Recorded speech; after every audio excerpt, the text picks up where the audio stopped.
I have taught you how to find the magnetic field produced by differently shaped current carrying conductors using Bardsworth's law. I told you how you will determine the magnetic field produced by an arc of a circle carrying current I at its center of curvature. I told you how you will find the magnetic field at the center of a complete circular loop, current carrying circular loop. I told you how you will determine the magnetic field at the center as well as at the axial point of a current carrying circular coil. Also, we determined the magnetic field produced by a straight current carrying wire. Let me to write all the formulae we obtained earlier. First, I write the field of an arc, current carrying arc of a circle. So you got this value. It is B, magnetic field produced by the complete circle at its center, divided by n, and this comes out to be magnetic field produced by current carrying circle at its center. It is mu naught into I divided by 2r and divided by n. Magnetic field produced by the current carrying circle has this much magnitude, and its direction is we can easily determine the direction by choosing some unit vector, and the direction of the unit vector is taken perpendicular to the plane of the circular loop. And according to right hand rule, we turn the fingers of our right hand along the current and thumb gives the direction of the magnetic field. Here this n determines how much the arc is part of a circle. अगर ये arc 60 degree की arc है तो circle का 1/6 part है, तो n की value यहाँ पर 6 आ जाएगी। अगर ये सेमी सर्कुलर आर्क है तो n की वैल्यू, ये सर्कल का हाफ है और n की वैल्यू 2 आ जाएगी, इस प्रकार से। So and after teaching you that all, I determined the magnetic field produced by a current carrying coil. It comes out to be mu naught into n into I into r square, same n cap unit vector taken according to right hand rule, perpendicular to the plane of the current carrying loops of the coil, and divided by, here it is 2x square plus r square, that all raised to the power 3 by 2. And I told you better remember this in this way: mu naught divided by 4 pi twice of the magnetic moment of the coil divided by x square plus r square raised to the power 3 by 2. Here r is the radius of the loops of the coil and x is the distance of the axial point from the center of the coil. So after that, I told you the magnetic field produced by current carrying straight wire, and let me draw the diagram of that again, because this is important. What is the value of alpha, what is the value of which angle we take alpha, which angle we take beta, थोड़ा revision भी आपका हो जाएगा। ये current carrying wire है, straight wire, यहाँ पर field निकालनी है, तो इस वायर से ए डिस्टेंस पे फील्ड निकालने के लिए वायर के दोनों एंड्स को उस पॉइंट से हमने ज्वाइन किया जहाँ पर फील्ड निकालनी है, और ऊपर वाला एंगल हमने, ऊपर वाला मतलब वायर के जिस पॉइंट की तरफ करंट जा रहा है वो एंगल हमने अल्फ़ा लिया था, और नीचे वाला एंगल हमने बीटा लिया था। और यहाँ पर जो फील्ड की मैग्नीट्यूड आई थी वो आई थी mu naught divide by 4 pi A into I into sine of this angle plus sign of the other angle. और इसकी जब हमने डायरेक्शन डिटरमाइन की तो हमने राइट हैंड थंब रूल लिया, जो हमने बायर्सवर्थ लॉ से ideal vector cross R cap के अकॉर्डिंग निकाली थी, और फिर हमने रूल बनाया था। थंब को इस करंट के अलोंग कर लीजिए, राइट हैंड की फिंगर जिस प्रकार से टर्न होकर इसके चारों तरफ घूमेंगी वैसे स्ट्रेट वायर के चारों तरफ magnetic field lines, circular magnetic field lines बन जाएंगी। तो उसको आप राइट हैंड थंब रूल से तो आप डिटरमाइन कर ही सकते हो, cross product ideal vector cross R cap से भी कर सकते हो, लेकिन याद रखने के लिए हमारे पास एक तरीका है। उस तरीके को हम रिन वाला तरीका बोलते हैं। रिन का मायना राइट इनवर्स। करंट के, स्ट्रेट करंट कैरिंग वायर के राइट साइड में इनवर्ड मैग्नेटिक फील्ड होगी। इसका मतलब ये हुआ कि अगर लेफ़्ट साइड में चेक करें तो फील्ड आउटवर्ड होगी। तो मैग्नेटिक फील्ड अगर मैं रिंग की डायरेक्शन में, जैसे इस जो मैंने यहाँ पर डायग्राम बनाया है, इस डायग्राम के अकॉर्डिंग इस करंट कैरिंग वायर के राइट साइड में मैंने फील्ड निकालनी है। इधर मैं कोई यूनिट वेक्टर के कैप चूज़ करता हूँ, तो डायरेक्शन के साथ मैं अगर इस करंट कैरिंग वायर की मैग्नेटिक फील्ड को लिखूँ तो ये आएगी expression. So I revise all the फॉर्मूले। Field due to the arc, field due to the circle at its center, and field due to the circular loop at the axial point, or better you say the field due to a coil at its axial point, and field due to a straight current carrying wire. Now what we do now? We will determine the magnetic field due to differently shaped conductors. Either the conductors will be some combination of straight conducting wires or combination of some circular arc and some straight wires like that. बहुत सारे wires आपस में हमने join करके कोई किसी shape का conducting wire बनाना है और उसके कारण हमने कहीं मैग्नेटिक फील्ड निकालनी है। तो क्या करेंगे हम, अलग अलग वायर्स के कारण कितनी कितनी मैग्नेटिक फील्ड होगी ये हम यहाँ से इन बातों को यूज़ करके निकाल ही लेंगे। और फिर उन सब इंडिविजुअल कंपोनेंट्स इंडिविजुअल जो पार्ट्स होंगे पूरे एक बड़े वायर के, उसके अलग अलग पार्ट्स के कारण जितनी जितनी मैग्नेटिक फील्डें आएंगी उन सब का वेक्टर सम लेके रिजल्टेंट मैग्नेटिक फील्ड निकाल लेंगे। तो हम शुरुआत करते हैं सबसे पहले मैग्नेटिक फील्ड प्रोड्यूस्ड बाय ए स्क्वायर करंट कैरिंग वायर। कोई स्क्वायर शेप का करंट कैरिंग वायर है, इस करंट कैरिंग वायर में करंट आई है और every side of this square has length L and current carried by this square is I। हम इसके centre पे भी फील्ड निकालने वाले हैं, इसके कॉर्नर पे भी फील्ड निकालने वाले हैं। आपको ये तो मालूम है स्क्वायर के दोनों डायगोनल एक दूसरे को 90 डिग्री पर बाइसेक्ट करते हैं। तो आप एक चीज़ पहले देख लीजिए, ये वाला वायर इस वाले वायर से भी ये पॉइंट L/2 डिस्टेंस पे, L is the length of each side of the square. So obviously the point where we have to find the field is at a distance of L/2 away from each of the wire, from this wire, from this and this. And another thing is every current carrying wire has this point at its right side, so every wire will produce rin, that is filled at the right in inwards। वैसे भी देख लीजिए इस wire के कारण field, thumb इधर कीजिए, field इस प्रकार से घूम के नीचे की तरफ आएगी, इसके कारण भी, इसके कारण भी, इसके कारण भी, या फिर सबके राइट साइड में, तो फील्ड इनवर्ड होगी। और इस इनवर्ड डायरेक्शन में मैं एक यूनिट वेक्टर चूज कर लेता हूँ के कैप। इस यूनिट वेक्टर को मैं के कैप लिख देता हूँ। तो सारे वायर्स फील्ड के कैप डायरेक्शन में बनाएंगे, प्रत्येक वायर की फील्ड एड अप हो जाएगी और प्रत्येक वायर से इस पॉइंट का डिस्टेंस L/2 है और प्रत्येक वायर से आपको मालूम है कि जिस पॉइंट पर फील्ड निकालनी है उस पॉइंट से ही हम वायर के दो एंड्स को ज्वाइन करके एक एंगल अल्फा लिया करते हैं, एक एंगल बीटा लिया करते हैं। And because this is right bisector, one thing I had to tell you, I had to repeat about this. वो एक मिनट के लिए मैं इसको यहीं पर छोड़ के मैं इससे रिलेटेड कुछ स्पेशल केसेस के बारे में बताऊं।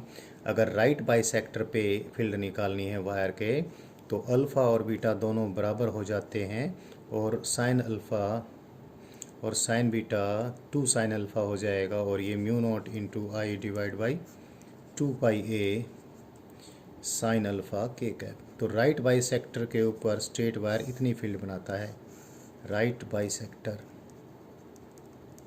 और इनफाइनाइटली लॉन्ग वायर के कारण फील्ड इनफाइनाइटली फील्ड कितनी आ जाती है, μ0 into I divide by 2πa आ जाती है। डायरेक्शन जो भी वायर में करंट होगा और उस करंट के साथ राइट हैंड के थंब को एक्सटेंड करके राइट हैंड की फिंगर्स की कर्लिंग देखकर हम फील्ड की डायरेक्शन लिख देंगे। सपोज फील्ड की डायरेक्शन में यूनिट वेक्टर के कैप लिखा है तो डायरेक्शन लिखना कोई बड़ी बात नहीं। और इसमें ये भी था कि अगर wire semi infinite wire, semi infinite is not a good word, लेकिन इसके अलावा हमारे पास कोई चारा नहीं है। सेमी इनफाइनाइट का मतलब वायर एक एंड तो इन्फिनिटी तक उस एक्सटेंडेड है और दूसरे एंड के सामने हमने फील्ड निकालनी, तो इसको और कोई नाम कैसे दें, हम यही नाम दे पाएंगे। और फील्ड कितनी बन जाती है इनफाइनाइट लॉन्ग वायर से half mu naught into I divide by 4 pi A. Direction के लिए जैसे ये डायग्राम है तो अगेन दिस के कैप, सो यूनिट वेक्टर हम डायरेक्शन के हिसाब से चूज़ कर लेंगे। तो ये चीज़ें स्ट्रेट वायर की फील्ड की मैंने रिवाइज करवा दी हैं अभी। अब देखें ज़रा, this point is lying at the right bisector of all these 4 wires, and the angle for all the 4 wires, this alpha is same, that is alpha is 45 degree, and the A for each wire of this point is L by 2. So all the wires are producing same field in magnitude as well as in directions of the resultant field produced by this square current carrying wire at the point at the center will be 4 times the field due to one wire. So it is 4 times the field due to one wire. This one wire will produce field like this, that is mu naught, because it is right bisector of each wire. Mu naught into I divided by 2 pi A. What is the value of A? It is L by 2 into sin alpha. Sin alpha is sin 45 degree, and in directions it is k cap. K cap I have shown here. So it is this. 2 is cancelled by this 2, and sin 45 is put 1 upon square root 2. So what we get, 4 into mu naught into I divided by pi L and divided by square root 2 as well. For direction it is k cap, and this if we cancel it by that we get 2 into square root 2. So the field at the center is 2 into square root 2 into mu naught into I into k cap divided by pi L. So this is the field produced by a current carrying square at its center. Now let us find the magnetic field at its corner. Here you can see one very important special case. Again I forget telling you, let me tell you before I come here. कोई straight wire है तो straight wire के बिल्कुल सामने इस current के along wire की axis पे इधर कोई पॉइंट हो चाहे इधर कोई पॉइंट हो तो यहाँ पर ये जीरो फील्ड बनाता है। ये भी हम टीच कर दिए थे आपको। ये स्पेशल केसेस सारे इम्पोर्टेंट हैं इसके। तो अगर हमें इस स्क्वायर के इस कॉर्नर पे फील्ड निकालनी है, then you can see that 2 wires are having this point on their axis. So neither this wire will produce any field here nor this wire will produce any field here. Only these 2 wires are remaining which are going to produce field here. But for this wire also the point P is lying on its right side. So RIN again it will be available to determine the magnetic field direction here. And for this wire also the point P is lying on its right side.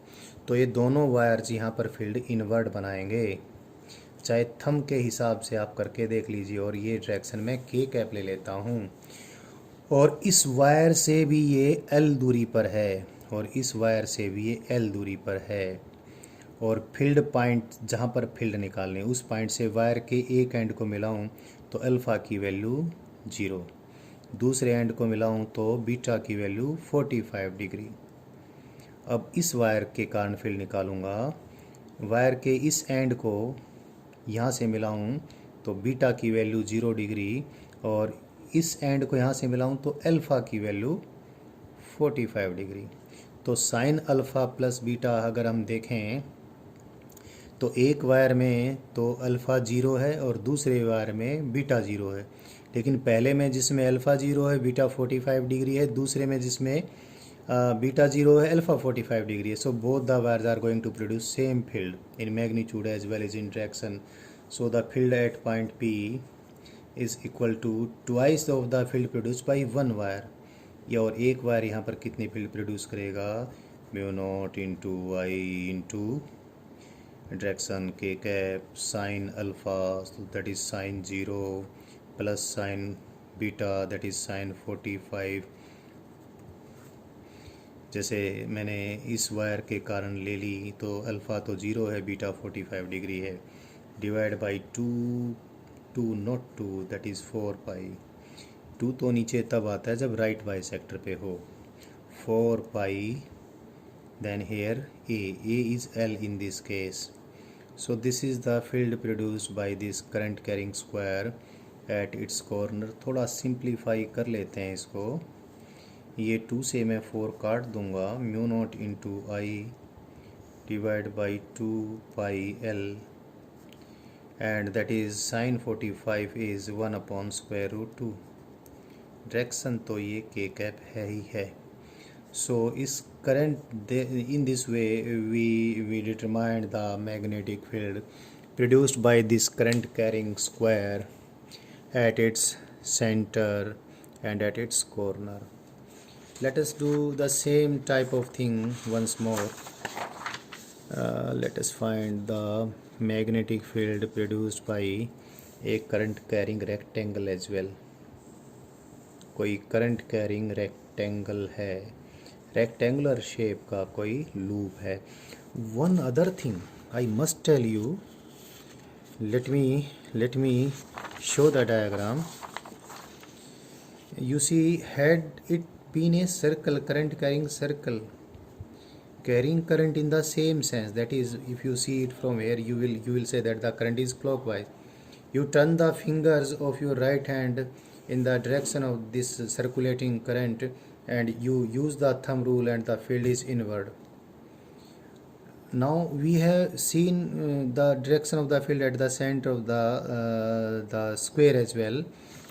Although we determined the direction using rin like that, but if you see that because the current is looping again, if you turn the fingers of your right hand along the direction of the along the direction of the turning of the current, then the direction of the thumb again gives the direction of the magnetic field.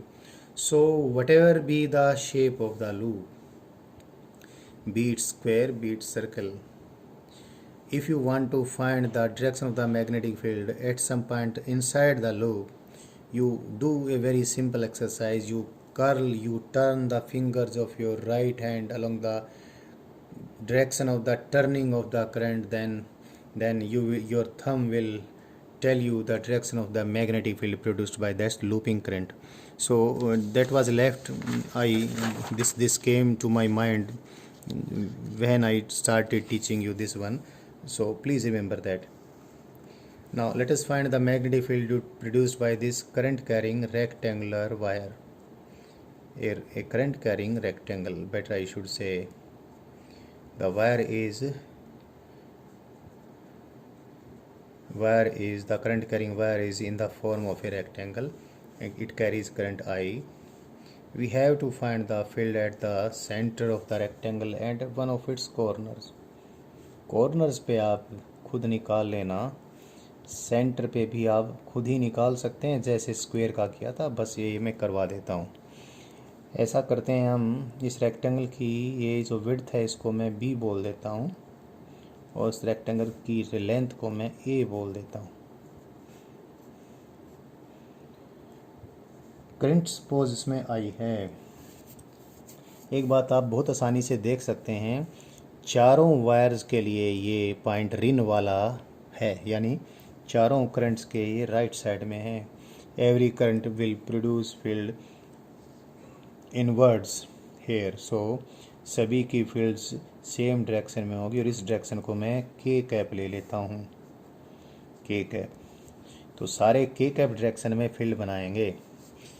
अभी इस wire के कारण अगर मैं field देखता हूँ तो इस वायर के दोनों एंड्स को मैं इस पॉइंट से ज्वाइन कर दूँ। Suppose this angle is alpha, so this angle will also be alpha. इस वायर का ये राइट बाइसेक्टर होगा और इस पॉइंट का यहाँ से इस वायर से डिस्टेंस कितना होगा, this is a, so this is a by 2, and the field is in this direction. The same will be the case for this wire.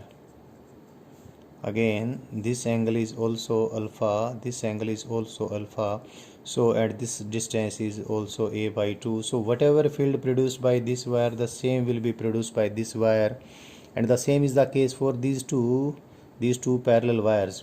Let this angle is beta, so this angle will also be beta, and if this angle is beta, then this also will be beta. So if we find the field due to these two wires and we double the value, then we will get the magnetic field produced by the complete rectangle. So the field produced by the complete rectangle at its center is twice of the field produced by this wire plus this wire. So let us first write the field produced by this wire, mu naught into I, because this point is lying on the right bisector of it. So mu naught into I into sine of this angle, that is alpha, divided by 2 pi and this distance, that is a by 2, and plus, and k cap, obviously k cap is there, I will take it out of the summation, and due to this wire it is mu naught into I into sine, what is this angle, beta, divided by 2 pi, and the distance is, you can see this is b, so this is b by 2, this is b by 2, so it is b by 2. Direction, for the direction let me write the unit vector k cap. Then field at the center is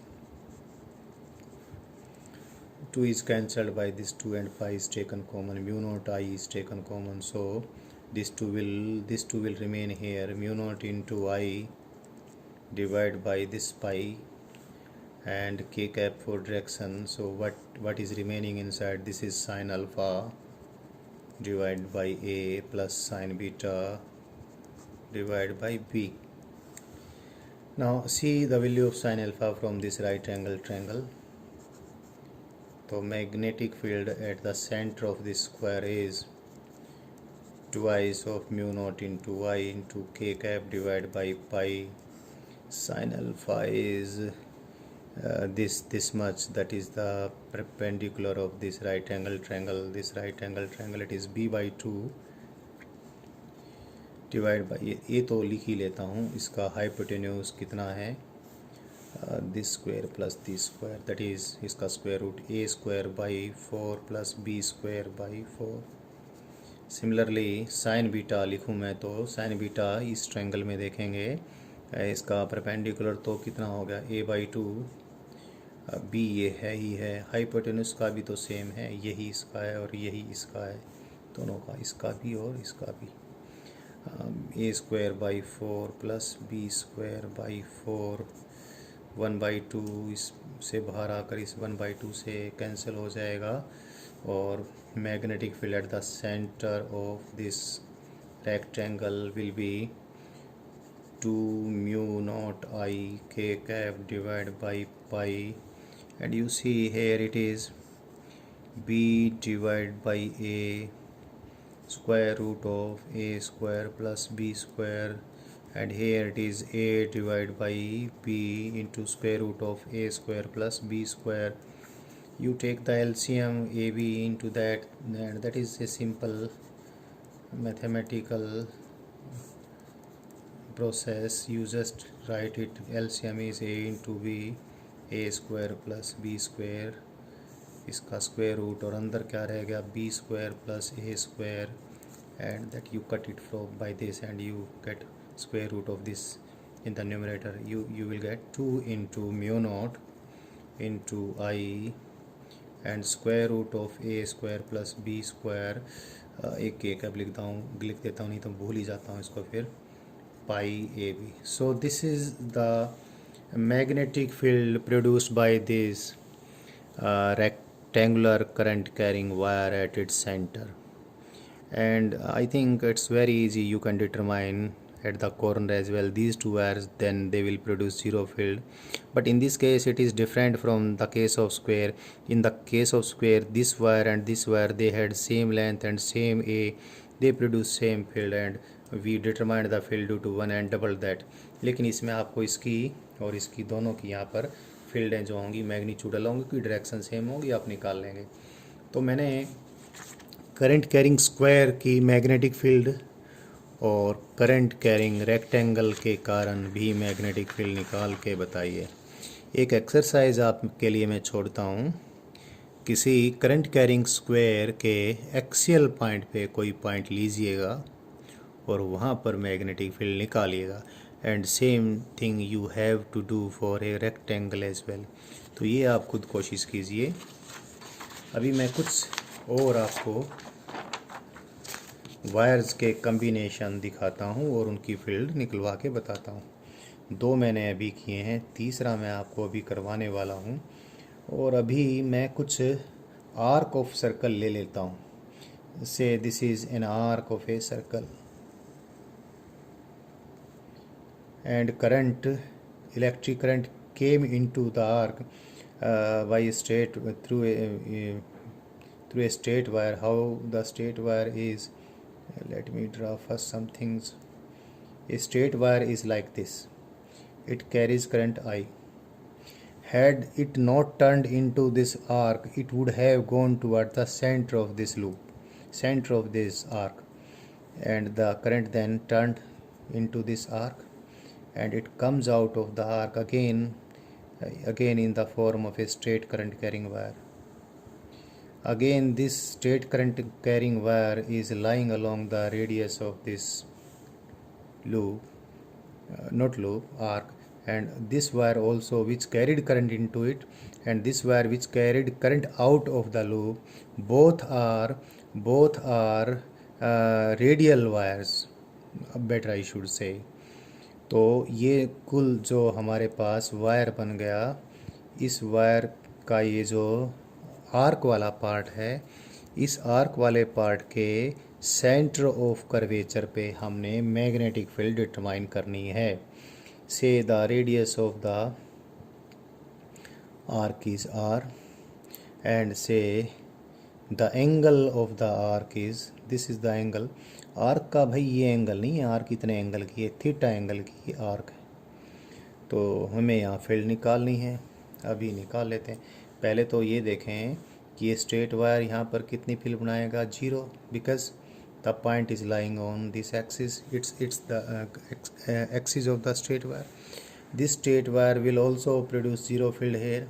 so field produced at this point will be the field produced by this arc only. और इस arc के कारण field की direction, arc के current जिधर हैं arc में उधर अपने राइट हैंड के फिंगर्स को टर्न करें तो इनवर्ड फील्ड होगी।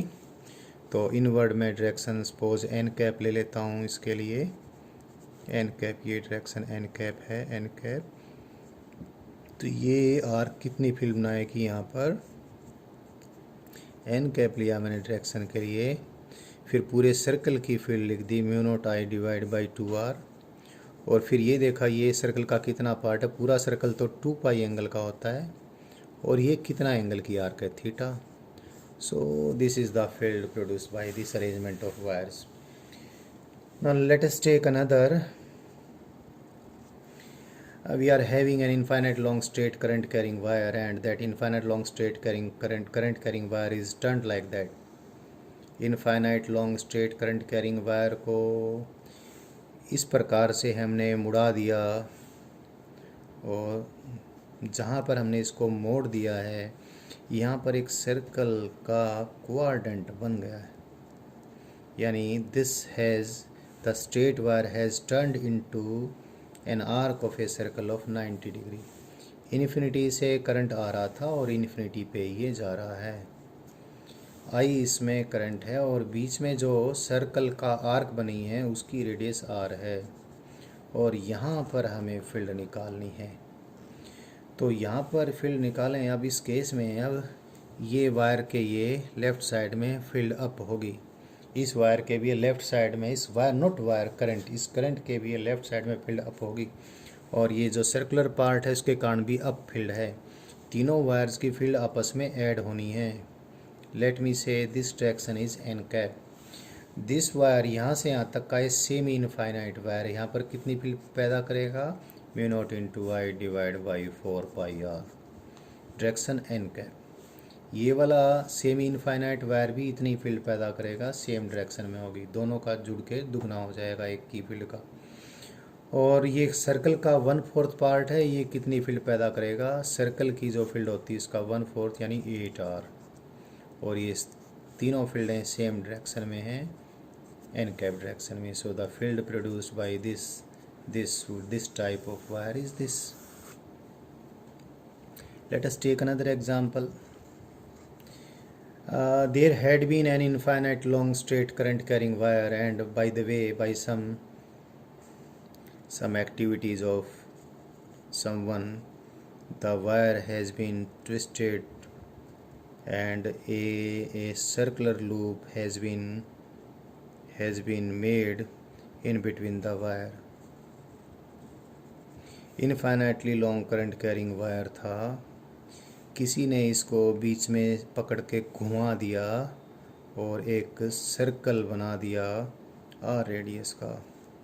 ये इंसुलेटेड वायर है, यहाँ पर ये टच होकर इधर से वायर नहीं निकल रहा है, मतलब कॉपर वायर के ऊपर थिन इंसुलेशन है, जिससे यहाँ पर ये सीधा, यानी इसका कहने का अभिप्राय ये हुआ, ये करंट पहले इधर जाएगा इस सर्कल में, ये घूमेगा सर्कल में और फिर सर्कल से बाहर निकल के वापस भाई साहब इन्फिनिटी पे चले जाएंगे, और इन्फिनिटी से आए थे।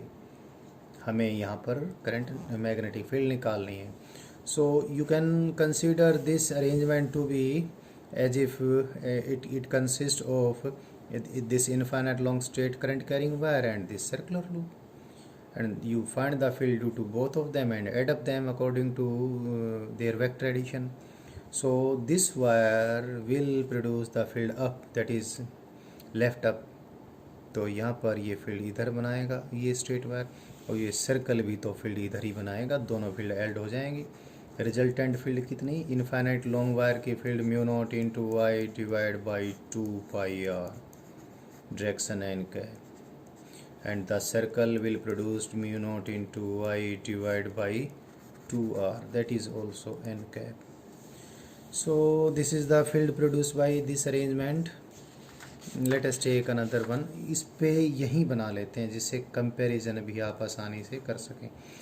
एक आध बार ऐसा भी हो जाएगा, जो वायर को बीच में पकड़ के मोड़ने वाला बंदा है, उसका थोड़ा माथा किसी और तरीके से घूम गया और उसने इसको इस प्रकार घुमा दिया, ऐसे घुमा के, वो बिल्कुल टच होने से, जस्ट टच कर भी दें तो क्या है, क्योंकि इंसुलेटेड वायर तो है ये,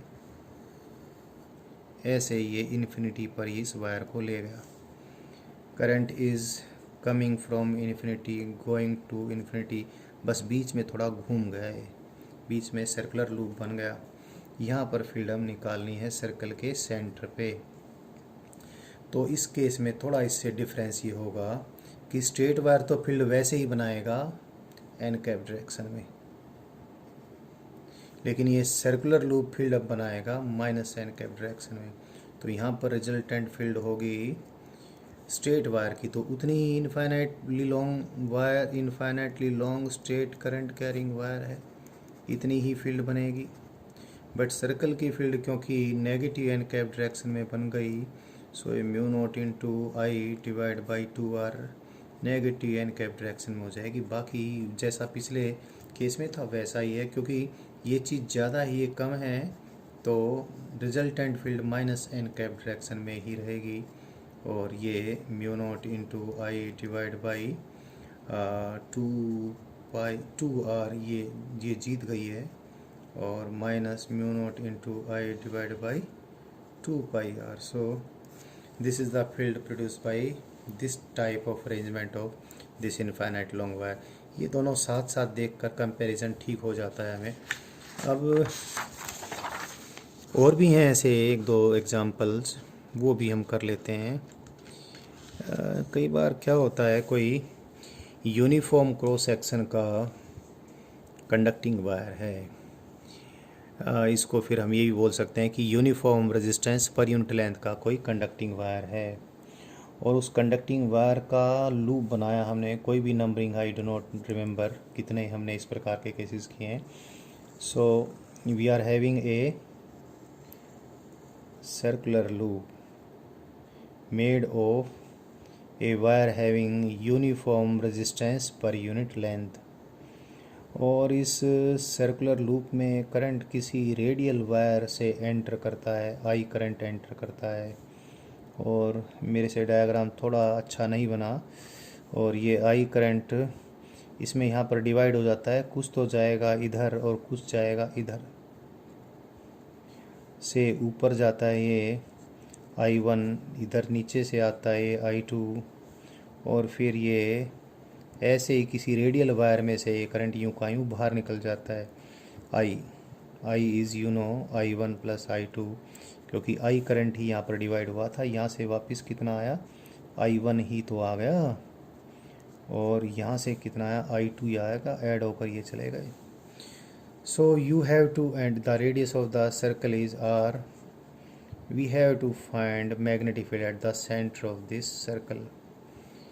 तो अभी हो जाएगी, कोई ख़ास बात नहीं है। से this angle is theta, but एक बार हम I1 I2 तो निकाल लें। ये एक अब ये जो पूरा वायर है यहाँ से यहाँ तक, इस जैसे ही यहाँ पर ये जोड़ देते हैं हम, करंट यहाँ से एंट्री करता है, यहाँ से बाहर निकलता है। So this becomes a parallel combination of two resistances. और पैरेलल ये ऐसे बन गया, जैसे ऊपर तो ये रेजिस्टेंस R1 है और नीचे जैसे ये रेजिस्टेंस R2 है। यहाँ से करंट I आता है, I1 ऊपर वाले में से जाता है, I2 नीचे वाले में से जाता है, और फिर ये वापस I बाहर निकल जाता है। लेकिन हमें मालूम है कि जब parallel combination of two resistors हो तो करंट उनमें जो होगा, करंट की जो रेशो होगी, current divides in the ratio of the inverse of the resistances. तो I1 डिवाइड बाय I2, क्योंकि इसके अक्रॉस जो पोटेंशियल डिफरेंस होगा वही इसके अक्रॉस होगा। तो ऐसे लिख लें, चाहे अगर ये करंट के डिवीज़न को लिखने में परेशानी है तो ऐसे लिख लें I1 इंटू ये मैंने कैपिटल R इस रेडियस के लिए यूज़ कर लिया, तो रेजिस्टेंस के लिए मैं R1 यूज़ कर लेता हूँ। I1 into R1, this resistance is sorry this potential difference is equal to I2 into R2, this potential difference. या फिर ऐसे भी लिख सकते हैं I1 divide by I2 is equal to R2 divide by R1।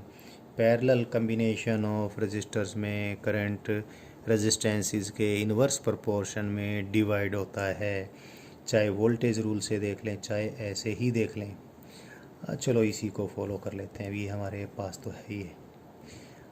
I1 और I1 तो I1 है, लेकिन R1 क्या है, सपोज इसका resistance per unit length lambda है, और ये इस आर्क की यहाँ से यहाँ तक की लेंथ L1 है, और इस आर्क की यहाँ से यहाँ तक की लेंथ L2 है। Obviously L1 plus L2 is 2πr, that is the complete circumference of this circle. वो हमने कुछ नहीं करना है यहाँ पर, बस देखें I1 into R1, so R1 is lambda into L1, and I2 into R2 is I2. What is R2? The resistance of this part, that is lambda resistance per unit length into L2. So I1 into L1 is equal to I2 into L2। ये चीज़ हमें अभी इसकी आवश्यकता पड़ने वाली है, तो ये हमने लिख लिया है। अब हम यहाँ पर फील्ड निकालते हैं। फील्ड देखें, ऊपर वाली जो आर्क है ये तो फील्ड इनवर्ड प्रोड्यूस करेगी, और नीचे वाली आर्क फील्ड आउटवर्ड प्रोड्यूस करेगी। इनवर्ड के लिए मैं कोई n कैप यूनिट वेक्टर ले लेता हूँ, तो फील्ड रिजल्टेंट फील्ड, और ये स्ट्रेट वायर यहाँ पर जीरो फील्ड बनाएगा, ये स्ट्रेट वायर भी यहाँ पर जीरो फील्ड बनाएगा, तो ये सर्कल ही बनाएगा जो कुछ बनाएगा। तो ऊपर वाली आर्क कितना बनाएगी, mu naught into I divide by 2r, that is the field due to the complete circle. और साथ में 1/n करना है। 1/, क्या होता है, ये जो सर्कल है, ये जो आर्क है, ये पूरे सर्कल का कितना पार्ट है, तो ये L1 आर्क की, ये L1 लेंथ की आर्क है, divide by 2πr। So 1/n की वैल्यू इसके लिए इतनी आ गई है। और डायरेक्शन कौन सी है, n कैप। सिमिलरली नीचे ये I am sorry, this current is I1। नीचे वाली आर्क जो फील्ड प्रोड्यूस करेगी, डायरेक्शन तो होगी -n कैप, पहले ही -n कैप लिख लेता हूँ। और mu naught into I2 divide by 2r, this is इस I2 करंट के कारण पूरा सर्कल बनता, तो सर्कल की फील्ड तो इतनी होती, और 1/n करना है तो L2 डिवाइड बाई पूरे सर्कल की लेंथ कर दूँ जो कि 2πr है। So field is, I take common out mu naught divide by 4πr², n cap भी कॉमन ले लेता हूँ, अंदर आ जाता है I1 into L1 minus I2 into L2, and you see from here I1 into L1 is equal to I2 into L2, so the field is 0। सो ये वायर्स का जो अरेंजमेंट है ये यहाँ पे 0 फील्ड बनाने वाला है, चाहिए एंगल थीटा कितना ही कम कितना ही ज़्यादा हो। ये भी एक अच्छी प्रॉब्लम थी जो हमने आपको लर्न करवाई है। कुछ एक प्रॉब्लम और भी मैं आपको भी लर्न करवाता हूँ। कई बार ऐसा होगा स्ट्रेट वायर्स एंड सर्कुलर जो आर्क हैं उनका अरेंजमेंट किसी प्लेन में होने के बजाय 3D अरेंजमेंट उनका हो जाएगा, तो एक ऐसी प्रॉब्लम भी कर लेते हैं। एक करने से बाकी सब इस प्रकार की प्रॉब्लम्स की लर्निंग हमारी होने वाली है। ये मैंने XYZ एक्सिस बनानी है अभी, इधर ये मैंने से this is X direction, this is Y direction, so this will be Z direction. अभी मैं लिख दूंगा XYZ के लिए, इधर लिख देता हूँ X डायरेक्शन के लिए I कैप, इधर लिख देता हूँ Y डायरेक्शन के लिए J कैप, इधर लिख देता हूँ Z डायरेक्शन के लिए K cap. An infinitely long straight current carrying wire had been there, और इस infinite long straight current carrying wire में करंट किधर था, माइनस जेड डायरेक्शन, ये जेड डायरेक्शन इधर है, माइनस जेड डायरेक्शन के लॉन्ग करंट था। जब ये वायर ओरिजिन ऑफ कोऑर्डिनेट्स पे पहुंचता है तो इस वायर को थोड़ा ऊपर की तरफ उठाया गया वाई एक्सिस की तरफ, और फिर बंदे का हमने XY प्लेन में इसको मोड़ कर इसका एक सर्कल का क्वाड्रेंट बना डाला, और फिर इस वायर को हम इन्फिनिटी तक ले गए अलोंग पॉजिटिव X डायरेक्शन। तो वायर करंट कैरिंग वायर ये है, this is the current carrying wire, this one, this infinitely long wire, ये इधर इन्फिनिटी तक था, यहाँ पर एंड हुआ, लेकिन वायर एंड नहीं हुआ, वायर का क्वाड्रेंट बना दिया, और क्वाड्रेंट बनाकर इसको हम मोड़ते हुए कहाँ ले गए, X डायरेक्शन में इन्फिनिटी तक इसको जाने दिया। It goes up to infinity in X direction. So you can see that this quadrant of the circle lies in XY plane, and this wire is lying along Z axis, और अब हमने field यहाँ पर निकालनी है origin of coordinates पे। आप देखोगे कि मैंने जो इतनी मेहनत की है ये इतना काम भी नहीं आई, क्योंकि बहुत ही आसान फील्ड यहाँ पर बनने वाली है, क्योंकि ये वायर यहाँ पर फील्ड कितनी बनाएगा, 0, और ये क्वाड्रेंट जो सर्कल का बन गया ये R रेडियस का क्वाड्रेंट बन गया है। ये वायर यहाँ पर 0 फील्ड बनाएगा क्योंकि ये पॉइंट बिल्कुल वायर के सामने है, वायर के एक्सिस पे। ये वायर भी यहाँ पर 0 फील्ड बनाएगा, और ये वायर भी यहाँ पे 0 फील्ड बनाएगा। ये सिर्फ क्वाड्रेंट ही यहाँ पर कुछ फील्ड बनाएगा, और कितनी बनाएगा, जितनी फील्ड 1 सर्कल के कारण होती है उसका 1/4। सर्कल के कारण कितनी फील्ड होती है, mu naught into I divided by 2r, और उसका 1/4 करेंगे इतनी फील्ड। डायरेक्शन की बात भी करनी आवश्यक है। इसमें अगर राइट हैंड की फिंगर्स को टर्न करें तो फील्ड किधर है, -k कैप डायरेक्शन में। So the field is this. लेकिन कई बार ऐसा भी होगा, ये अरेंजमेंट, ये वायर इधर होने के बजाय सपोज ये इस प्रकार का है, थोड़ा सा इसमें हम चेंज कर दें, उसमें ही काफ़ी फ़र्क पड़ने वाला है। इसको थोड़ा सा हमने चेंज कर दिया। This is the wire, Now the current carrying infinitely long wire which is carrying current along minus z direction. It is not coming along z axis, but it is somewhat lifted above the z axis. z axis से कुछ ऊपर उठा हुआ है, और जैसे ये y axis को हिट करता है, इसको फिर घुमा दिया हमने, और जितनी ये ऊंचाई पे था z एक्सिस से उतनी रेडियस की हमने ये सर्कल की ये आर्क बनाई, जो कि सर्कल का एक क्वाड्रेंट है। और फिर उसके बाद तो वही बात है कि इस वायर को हम इन्फिनिटी तक जाने दिए अलोंग एक्स डायरेक्शन।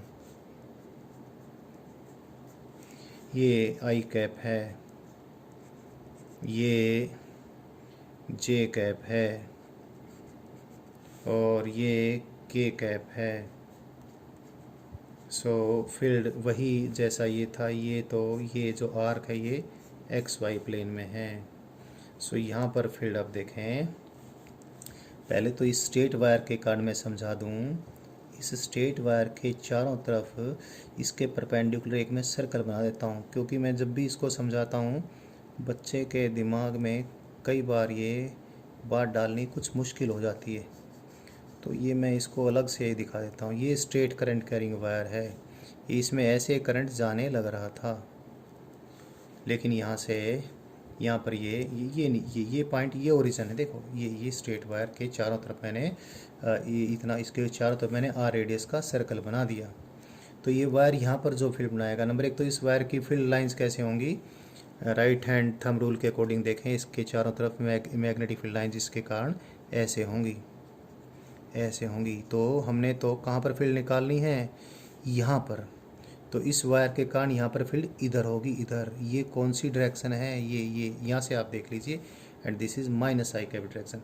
तो स्ट्रेट वायर यहाँ पर फील्ड कितनी बनाएगा, क्योंकि सेमी इनफाइनाइट वायर होगा, that is mu naught into I divide by 4 pi R, and direction कौन सी आ गई है, माइनस आई कैप।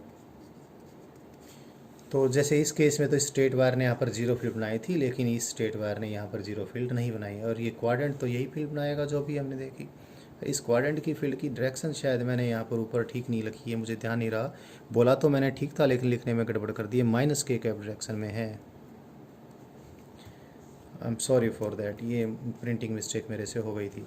अब यहाँ पर ये सर्कुलर जो क्वाड्रेंट है, इसने तो उतनी ही फील्ड बनानी है जितनी ऊपर बना रखी है। कितनी, माइनस साइन तो डायरेक्शन के लिए, माइनस के कैप डायरेक्शन के लिए, और magnitude mu naught into Y divide by 8r. So this is the field produced by this wire, whatever the shape it is having, जो भी है। इसमें हम माइनस साइन कॉमन निकालें डायरेक्शन के लिए, और कॉमन वॉमन नहीं भी निकालें तो भी चलेगा, फील्ड हो गया। फिर भी एक बार लिख देते हैं, तो अंदर ये आ गया y1/पाई i cap divide by pi, and this is plus k cap divide by r तो आ ही गया, ये 2 आ गया। So this is this. So I taught you how to determine the magnetic field due to differently shaped current carrying wires, और better I should say combination of differently shaped current carrying wires. अभी इसके बाद में आपको उस experiment के बारे में समझाऊंगा जिस एक्सपेरिमेंट के कारण पूरा इलेक्ट्रोमैग्नेटिज्म चेंज हुआ, एम्पियर्स फोर्स एक्सपेरिमेंट, जिसके कारण ही ये कांस्टेंट जो हमने ये बोल दिया था कि इसको एक्सपेरिमेंटली डिटरमाइन किया है। बेसिकली एम्पियर ने उसको सहूलियत के अनुसार आर्बिट्रेरीली लिया था, लेकिन एम्पियर के एक्सपेरिमेंट के बाद जो इनिशियल लर्निंग मैग्नेटिज्म की थी, एम्पियर्स एक्सपेरिमेंट के बाद उसको दोबारा से उस ढंग से हमने प्रोड्यूस किया जिस ढंग से एम्पियर के एक्सपेरिमेंट्स ने कुछ रिजल्ट्स हमें बताए थे। तो मैं एम्पियर्स फोर्स एक्सपेरिमेंट अभी बताने वाला हूँ, जिसमें दोबारा से इस महान कांस्टेंट की हम बात फिर करेंगे, बट वो अगली वीडियो में आपको बताऊँगा।